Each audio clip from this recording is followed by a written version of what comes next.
हाँ जी, जब इंडिया से हारे थे तो कहा गया था कि जी हमसे पहले वाले कब इंडिया से जीते हैं जो हम जीत जाते। तो मेरे ख्याल से इंग्लैंड के अगेंस्ट भी कुछ यही कहना चाहिए।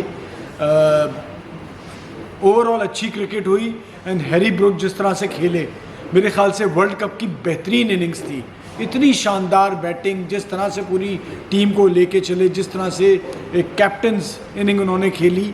और मैं सिर्फ बताना ये चाहूँगा कि एक तो इस ड्यू फैक्टर था, फिर आपने ऑलरेडी कम रन्स किए। दूसरा ये कि हम जो बात करते हैं ना कि बैटिंग कैसे होती है, बड़ा बैट्समैन कौन होता है, तो हैरी ब्रूक की इनिंग से पता चलता है। मैंने पिछले कई सालों में आप बता दें कि किसी पाकिस्तान के बैट्समैन ने कोई इस किस्म की इनिंग्स खेली हो, तो बहुत ही शानदार इनिंग्स थी। और इसके बाद पाकिस्तान फिर अगर मगर पे आ गया है और ये तो नहीं कह सकते कि सेमीफाइनल में नहीं पहुंचेगा, लेकिन मुझे लगता है अब सूरत हाल काफ़ी मुश्किल हो गई है।